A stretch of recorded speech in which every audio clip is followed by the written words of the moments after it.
No, nampak? Sama sangat kau waktu saya. Awak ni Ana tak reti nak bagi salam ke? Lemah kata saya. Saja je nak terkejutkan awak. Apa benda yang seronok sangat awak nak bagi tahu saya ni? Oh, tak ada apa sebenarnya. Saja je nak kongsi pengalaman saya melawat Putrajaya minggu lepas. Lah, ingatkan apa yang penting sangat.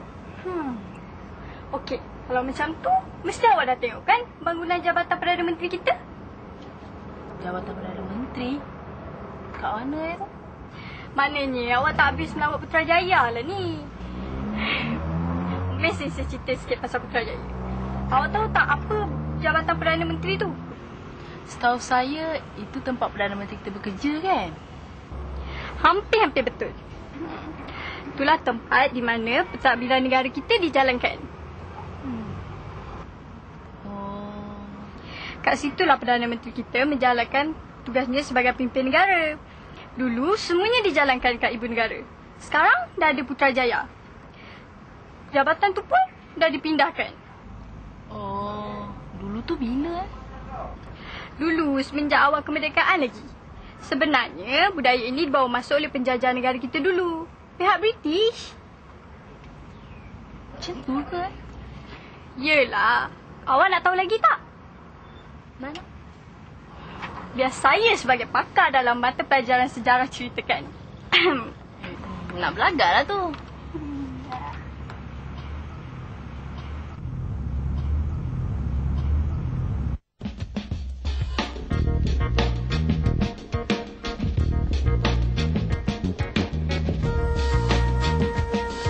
Pentadbiran Malaysia telah terbentuk sejak zaman prasejarah lagi. Pada masa itu, segala aspek pemerintahan dan pentadbiran ditentukan oleh masyarakat Melayu sendiri tanpa sebarang pengaruh dari luar. Struktur pentadbiran yang jelas dapat dilihat pada zaman pemerintahan Kesultanan Melayu Melaka pada abad ke-15. Waktu itu, kuasa dipegang oleh Sultan dan mendapat nasihat serta bantuan daripada bendahara, temenggung dan laksmana. Pada abad ke-19, berlaku perubahan yang amat ketara dalam sistem politik dan negara apabila British campur tangan dalam hal ehwal pentadbiran negara.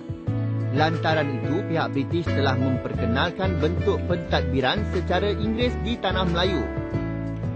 Bentuk pentadbiran ini masih diguna pakai sehingga kini, namun pengubahsuaian sering dilakukan bagi memenuhi keperluan semasa. Menurut Mostek, dalam sesebuah negara, corak pemerintahan perlu diasingkan di mana pembahagian kuasa perlu dilakukan untuk mengelakkan dari berlakunya dominasi kuasa oleh pihak-pihak tertentu. Teori ini dinamakan teori pengagihan atau pengasingan kuasa. Konsep pengasingan kuasa ini dapat dilihat pada 3 bentuk pemerintahan utama, iaitu badan legislatif, badan eksekutif, badan kehakiman. Sistem pengasingan kuasa ini dijalankan sepenuhnya memandangkan setiap badan tersebut mempunyai fungsi dan peranan yang saling berkaitan sama lain. Selepas pilihan raya 1955, sebuah kerajaan baru dibentuk iaitu Parti Perikatan. Kerajaan Parti Perikatan telah melantik Tengku Abdul Rahman Putera Al-Haj sebagai Ketua Menteri ketika itu dan lahirlah sebuah kabinet moden pra-merdeka. Tengku Abdul Rahman telah dilantik sebagai Perdana Menteri yang pertama dan kabinet pertama yang ditubuhkan selepas Tanah Melayu merdeka dari penjajahan British.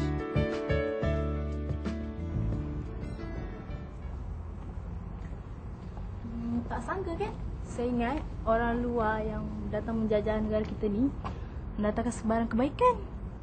Itulah Wak Nadia. Jangan berfikiran sempit sangat. Memanglah nenek moyang kita menderita kerana kezaliman penjajah. Tapi, itulah yang mematangkan fikiran mereka untuk menuntut kemerdekaan di tanah sendiri. Betul juga cakap awak tu kan? Jadi, lama kelamaan, kita pun boleh mentadbir dan memimpin negara kita sendiri.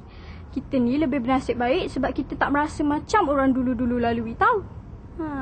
Yelah kan, tapi awak belum ceritakan lagi kan pasal pentadbiran negara kita yang sekarang ni.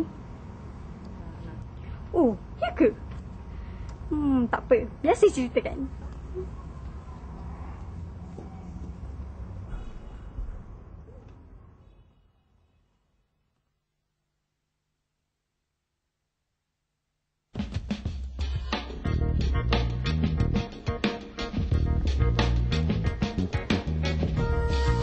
Di Malaysia, kuasa eksekutif dijalankan oleh pentadbiran peringkat persekutuan, kerajaan negeri dan juga kerajaan tempatan.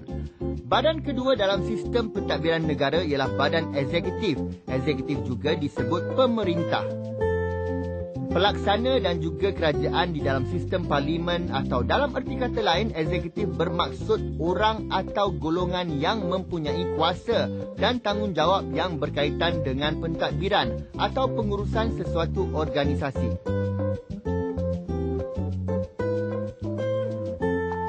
Dalam konteks pentadbiran negara kita, eksekutif ialah Perdana Menteri dan Menteri-Menteri Kabinet di peringkat kerajaan persekutuan. Manakala Ketua Menteri atau Menteri Besar dan Ahli Mesyuarat Kerajaan Negeri (Exco) di peringkat negeri. Mereka telah diamanahkan oleh rakyat untuk menjalankan pemerintahan serta pentadbiran. Di peringkat kerajaan persekutuan, badan eksekutif ialah Kabinet atau Jemaah Menteri.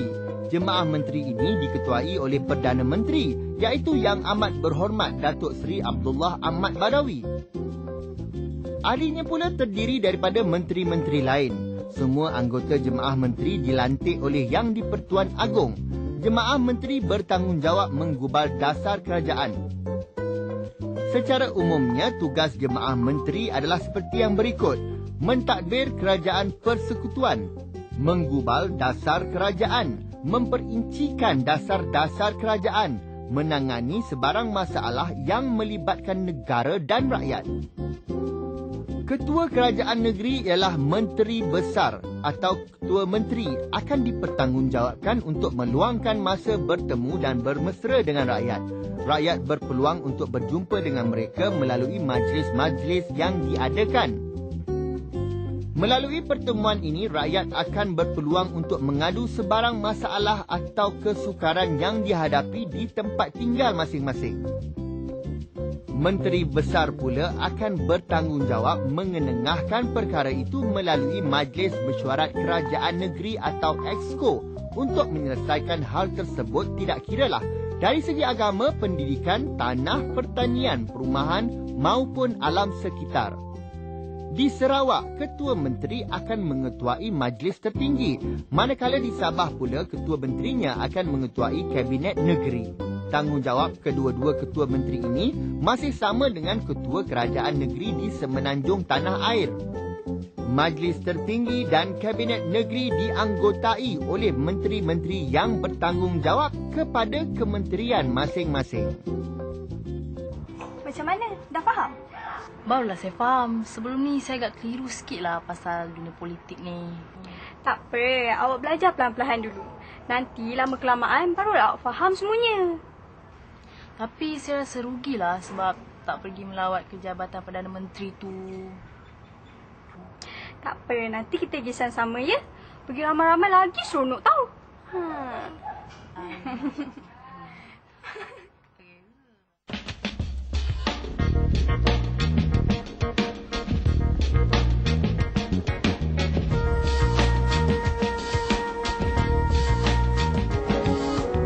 Jabatan Perdana Menteri, Pentadbiran Negara.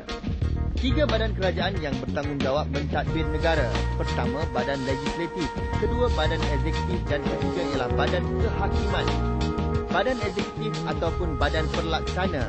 Badan ini merangkumi banyak sektor kerajaan seperti kementerian, jabatan, kerajaan tempatan dan juga badan berkanun. Badan berkanun ialah agensi kerajaan yang ditubuhkan untuk melaksanakan fungsi tertentu. Contohnya seperti pasukan polis, tentera, kastam dan sebagainya. Agensi kerajaan ini ditubuhkan bagi menjaga keselamatan negara dan kesihatan. Sebab itulah hospital ditubuhkan. Kalau tidak, tak tentulah apa nasib kita semua. Semuanya saling memerlukan antara satu sama lain. Sebagai rakyat pula, mestilah sentiasa menyokong usaha kerajaan demi kemajuan kita sendiri. Kalau tiada pentadbiran dan pemimpin, tak mungkin kita dapat belajar dan melihat semua bangunan yang berdiri megah. Memang betul sekali awak. Memang tak lengkap kalau pergi Putrajaya tak tengok sendiri Jabatan Perdana Menteri tu. Memanglah. Saya ada idea. Tadi awak kata seronok kan pergi ramai kan? Apa kata kita buat satu lawatan sambil belajar kat Putrajaya? Bagus saja awak tu. Esok pagi-pagi lagi kita bagi tahu cikgu pendidikan sivik kita supaya buat lawatan kat situ. Nak tak? Elok sangatlah tu. Tapi awak janganlah bagi tahu Dora yang saya belum pergi Jabatan Perdana Menteri lagi. Sebab saya dah bagi tahu semua saya buat lawatan ke Putrajaya. Tolong Nak bagi tahu juga.